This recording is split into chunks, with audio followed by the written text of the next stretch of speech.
Hi, boys and girls. Hi. Everybody say hi. I'm Conductor Sam, and tonight I'm going to read you The Polar Express by Chris Van Allsburg.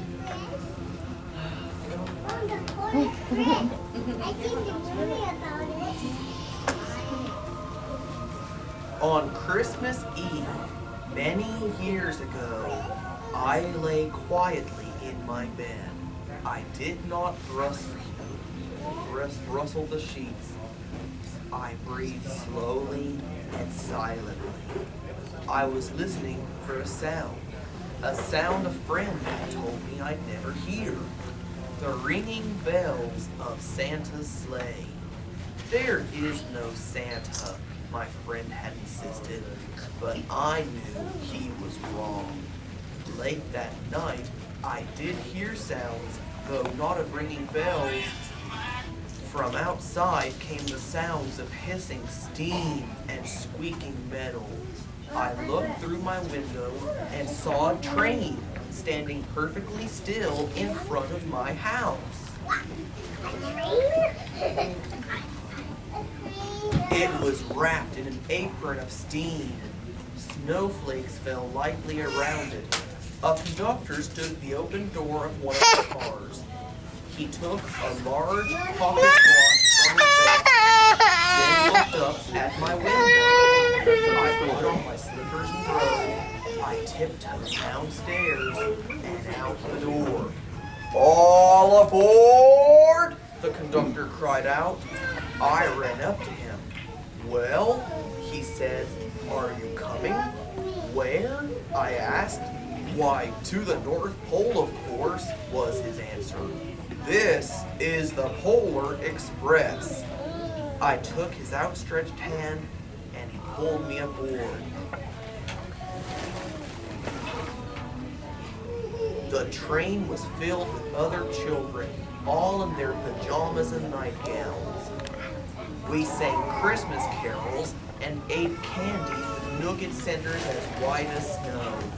We drank hot cocoa as thick and rich as milk and chocolate bars.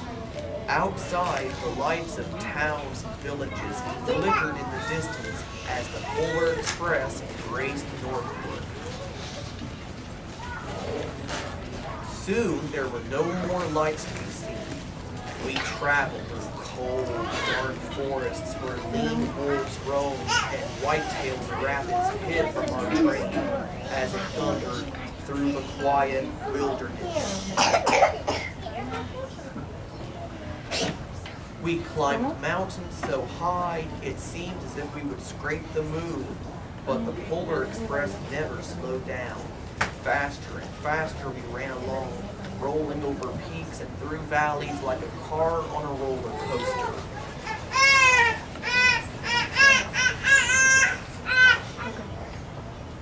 The mountains turned into hills, the hills to snow-covered plains. We crossed a barren desert of ice, the great polar ice cap. Lights appeared in the distance. They looked like the lights of a strange ocean liner sailing on a frozen sea. There, said the conductor, is the North Pole. The North Pole. It was a huge city standing alone at the top of the world, filled with factories where every Christmas toy was made. At first, we saw no elves. They are gathering at the center of the city, the conductor told us.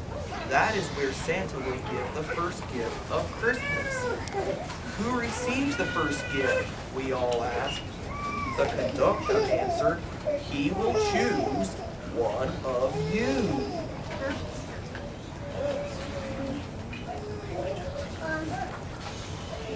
Look, shouted one of the children, the elves! Outside, we saw hundreds of elves. As our train drew closer to the center of the North Pole, we slowed to a crawl. So crowded were the streets with Santa's helpers. When the Polar Express could go no farther, we stopped, and the conductor led us outside. We pressed through the crowd to the edge of a large open circle. In front of us stood Santa's sleigh. Their reindeer were excited. They pranced and paced, ringing the silver sleigh bells that hung from their harness. It was a magical sound, like nothing I'd ever heard. Across the circle, the elves moved apart, and Santa Claus appeared. The elves cheered wildly. He marched over to us and, pointing to me, said, "Let's have this fellow here." He jumped into his sleigh. The conductor handed me up. I sat on Santa's knee, and he asked, "Now, what would you like for Christmas?"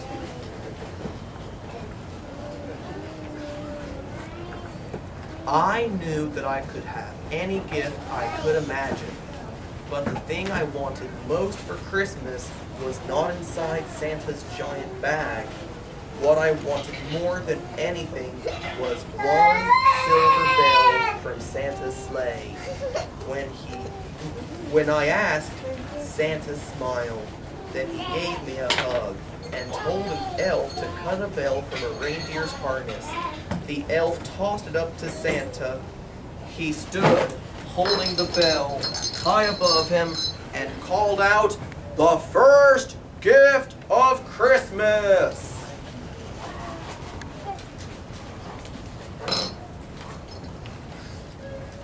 A clock struck midnight as the elves roared their approval. Santa handed the bell to me. I put it in my bathrobe pocket. The conductor helped me down from the sleigh. Santa shouted out the reindeers' names and cracked his whip. His team charged forward and climbed into the air. Santa circled once above us, then disappeared in the cold, dark, polar sky. As soon as we were back inside the Polar Express, the other children asked to see the bell.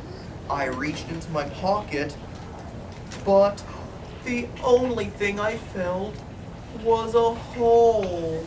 I had lost the silver sleigh bell from Santa Claus's sleigh. I had lost the silver. "Let's hurry outside and look for it," one of the children said, but the train gave a sudden lurch and started moving. We were on our way home.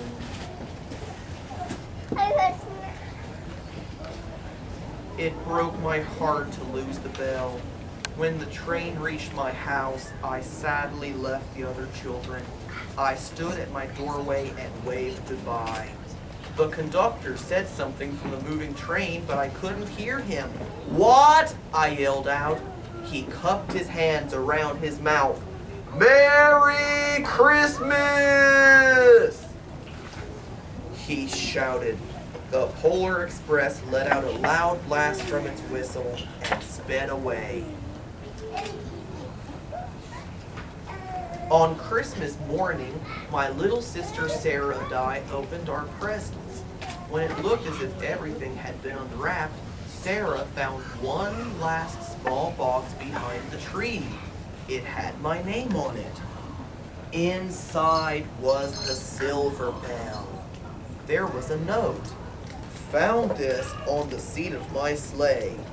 Fix that hole in your pocket. Signed, Mr. C."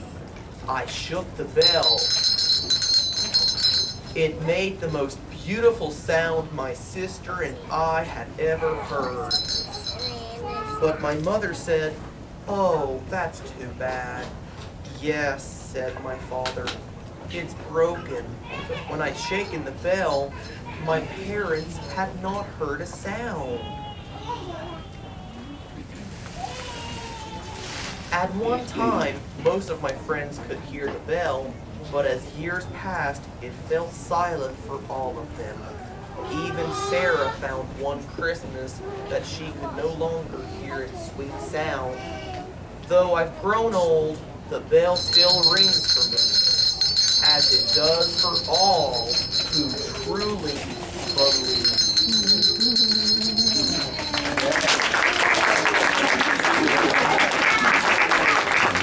Thank you. that awesome? Say thank you, Conductor Sam. Thank you, Conductor Sam. Oh, it was such a pleasure.